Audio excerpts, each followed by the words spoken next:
Сәлеметсіңдер ме балалар?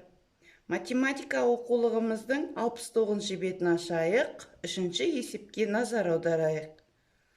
Бұл үшінші есепте есептің сұлбасын толықтыру керек екен. Енді экранға қараңыздар. Экранда есептің сұлбасы берілген. Осы есептің сұлбасын есептің берісіне сәйкес толықтыруымыз керек. Ендеше мен сіздерге көмектесейін. Алдымен есептің берілісін оқып шығайық. Әлияда 3 шар, яғни бос төркөздің ішіне біз 3 шар деп белгілейміз. Әрмен қарай кетейік. Ал сырымда 6 шар. Толықтырып жатырмыз балалар сұлбаның ішін. Сырымның шары Әлияның шарынан неше есе қалай болады? Әрине, артық болады. Неше есе артық. Мінекей толықтырдық.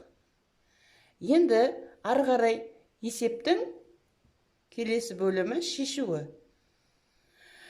Шешуін мына жерге жазамыз. Неше есе артық екен табу үшін қай амалмен шығарамыз? Осыны ойланамыз. Жауабы бізден мына жерде сұрақ тұр, бізге сырымды сұрап тұр. Сырымның шары Әлияның шарына қарағанда неше есе артық екен сұрап тұр. Сондықтан жауабына сырымның шары неше есе артық болды. Осы бос төркөзге толықтырып жазамыз. Балалар, үшінші есептің өзін жақсы меңгеріп түсінген бала, үшінші есептің А бөлімінде жақсы шығарады деген ойдамын. Алдымызда тұрған есепте бос төркөзге тиісті шардың санын қоямыз. Сырымда неше шар болды? Мына жерге жазамыз. Енді ойланамыз.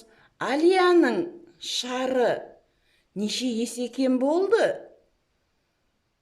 Жаңа бірінші бөлімінде біз шығарған болатынбыз, Сырымның шары Әлияның шарынан неше есе артық болған таптық. Енді Әлияның шары одан неше есе кем болып тұр? Соны ойланамыз да, мына жерге тиісті неше есе кем болғанын жазамыз.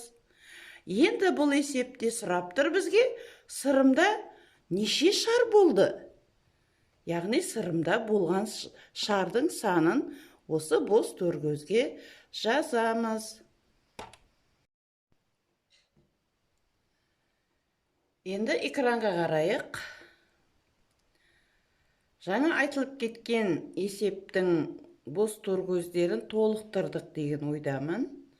Енді мына есептің сұлбасын толықтырып шығайық. Сонымен сырымда қанша шар болды? Жазып қояйық, 6 шар болды.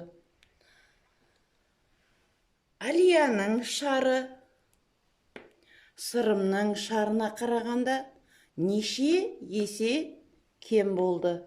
Көрсетіп жазамыз.